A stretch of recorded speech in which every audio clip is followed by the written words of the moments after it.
Hello, I'm Jan Shravinsky and this is Break the Fake. They make them, we break them, and tell you all you need to know. Belarusian involuntary tourism on the rise once again. Writing on X, formerly Twitter, the Polish border guard said on Wednesday that in the past 2 days, over 360 foreigners tried to illegally cross the border. The report also said that the attempts were accompanied by more stone-throwing incidents. Rather than just threaten Lithuania and Poland once again with tanks and missiles, Lukashenko decided to engineer another migrant crisis on the EU border. According to the Polish Border Service, in April alone, the Polish-Belarusian border saw as many as 2,000 illegal crossing attempts. In March, the number sat at 3,400, which was a marked increase from January and February. The migrants making the attempts came from 28 different countries altogether. Along a 186-kilometer-long section of the border stands a steel fence, 5.5 meters tall and built in 2022. The fence is basically the sole fixed barrier the border has preventing illegal migration. In northeastern Poland, there is also a 206-kilometer-long electronic fence made of a system of cameras and sensors.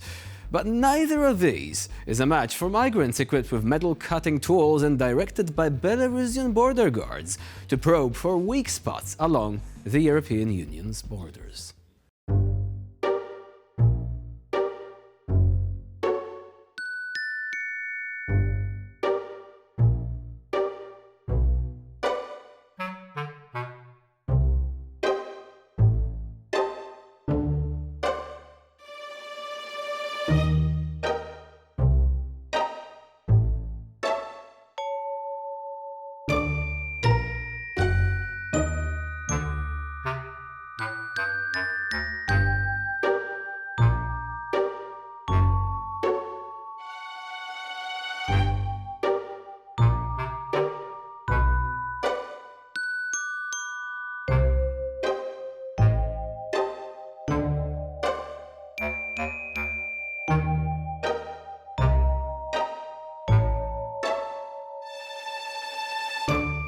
Lukashenko weaponizing migration once again. Meanwhile, let's move on now to the realm of truly abstract and even surreal statements by Putin's followers. Time for a quote. Biden, stop disgracing your country, say bunker grandpa's faithful champions. The elderly Soviet retirees, already famous online, recorded another missive intended for a worldwide audience. Our hearty heroines are slowly approaching Greta Thunberg in terms of popularity. But where the Swedish teenager called for a world with clean air, Grandpa's shock troops are trying to make it smell like Vatnik instead. Ну еще раз повторяем. Хватит позорить не только свою страну, ты мир позоришь. Мир. Уже противно смотреть. Слово «Америка» уже всем вот здесь вот стоит. И это все только от того, что тебя. То ты ходишь, то ты падаешь, то ты ходишь как утка, тебя хватают, тебя ставят, тебя ты не знаешь, куда ты идешь и так далее, и так далее. Это что за президент? Мы тебе сколько раз говорили, приедь к Владимиру Владимировичу Путину. Ну, и попроси у него совета, как тебя сегодня, ну, хотя бы сидеть правильно или ходить правильно. Понимаешь? Ты же ни того не умеешь. Ты завидуешь, Россия. Да, завидуешь. И есть чему завидовать. И весь мир завидует России. И любят все Россию. Кроме тебя. Да куда там тебе? Тебе только падать, вставать, и ты ничего не видишь. А ты еще лезешь на выборы. Ну хорошо, ты долезешь до своего срока. Долезешь. А потом упадешь. И кто, конечно, место занимает, опять же, твои сообщники. So is this officially the first MAGA rally held on the Russian soil? Interesting. Now, leaving the bunker dwarfs choir to sing the Kremlin's praises, let's move on now to an old friend who's decided to resurface all of a sudden. Igor Girkin, also known as Strelkov. Last year, the social media titan decided to ridicule Putin online and side with Prigozhin. The latter, we all know, was already dispatched to join his friends in whatever kind of hell Russian mercenary leaders go to, presumably one with not enough ammunition.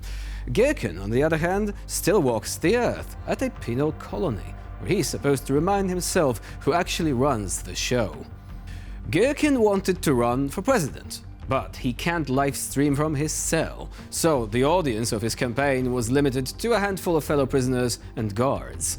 It's possible that he didn't know he wasn't registered as a candidate. Now, his lawyer is saying that the self-professed former defense minister of the Donetsk People's Republic is asking for a transfer to a Russian military unit on the Ukrainian front, and rumor is that he's already been approved for a platoon commander. Whether any sort of poetic justice at the hands of Ukrainian troops or indeed their trusty FPV drones is coming his way, only time can tell. British intelligence says that Russian leadership is planning to press as many as 400,000 people into service as cannon fodder before the year runs out. Meanwhile, just before heading out to the front, those already mobilized have been spotted practicing what the Russian army has been notorious for centuries: looting civilians. Where have they been practicing, you may ask? In flooded areas of Mother Russia. The people of Orsk have been lamenting that the soldiers are looting homes and stores from boats. What an unexpected turn of events. Or is it actually very typical? Well, you be the judge. Мы не уедем с домов, мародеры. Мы будем до последнего. Вы, говорит, эвакуируйтесь, пожалуйста. Только у нас в наглую растаскивают, нас залазят. Красно-белые обворовали, в дома залезли. С лодочек, которые якобы зрители, подходят и просто обворовывают дома.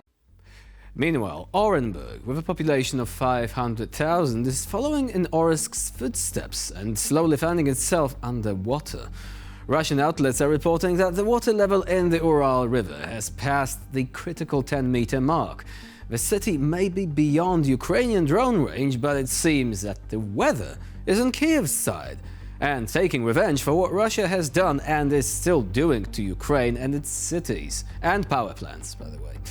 Ready for a trip to Russia's answer to Venice? You'd better be, because we're going anyway.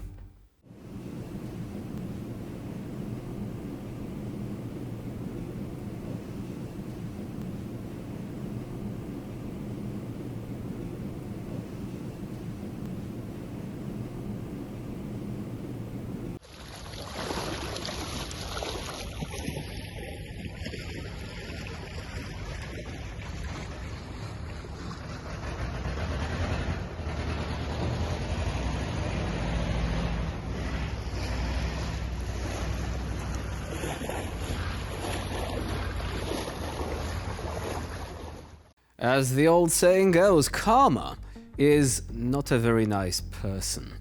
Aside from Orenburg and Orsk, danger of flooding also looms over other towns and cities in the southern Urals. Reporters are saying that city authorities have been working to reinforce the banks of the Tobol River in Kurgan. Despite the efforts, a siren calling on the local residents to evacuate was eventually turned on. In another village on the outskirts of Orenburg, a dam is being hastily thrown together to protect the settlement from the encroaching water. Waiting for the obligatory blame game later on, short list of suspects probably includes genetically engineered beavers remote-controlled by Kirill Budanov, operatives of the CIA and Hunter Biden's laptop, presumably. Now, there is a new trend on Ukrainian TikTok called Draft Dodger Weekdays, where self-professed dodgers record videos of themselves spending their weekdays outside of the army. This came about as a response to a phenomenon on Ukrainian social media in which the Ukrainians would accuse each other of being draft dodgers, sometimes to ridiculous extents of age and gender.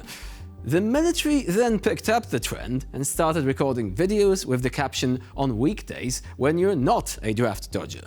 A good way to relieve some of the public tension. Let's take a look at some of these videos then.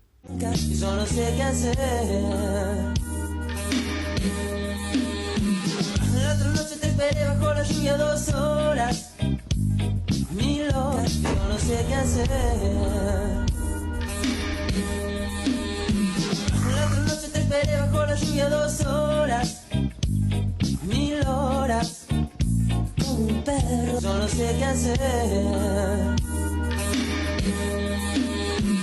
La otra noche te esperé bajo la lluvia 2 horas, 1000 horas, como un perro. hacer.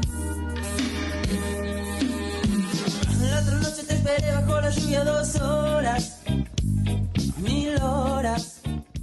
It's all fun and games, of course, but the problem of avoiding service remains. Ukraine desperately lacks not just ammunition and weapons. Ukraine needs manpower. It needs people to fight on the front line for the sovereignty of their homeland. The Ukrainian military is facing a critical shortage of troops, which is leading to severe exhaustion and loss of morale on the front. The manpower shortage is now the most pressing problem of the armed forces, as Russia has regained the initiative on the battlefield and is ramping up its attacks. And as we know, Russia has no problem with mobilization and taking their own people, just, pressing them into the army, just grab whoever they want and send them to the front line. That is the Russian answer to that. Which, of course, is not to say that Ukraine's allies could not do more. And this comment, obviously, we're dedicating to Mike Johnson and his team. Stop blocking aid to Ukraine. Really, we mean it. And with this appeal to the US Congress, we're ending this episode of Break the Fake. Please stay with us here on TVP World for more latest news and updates.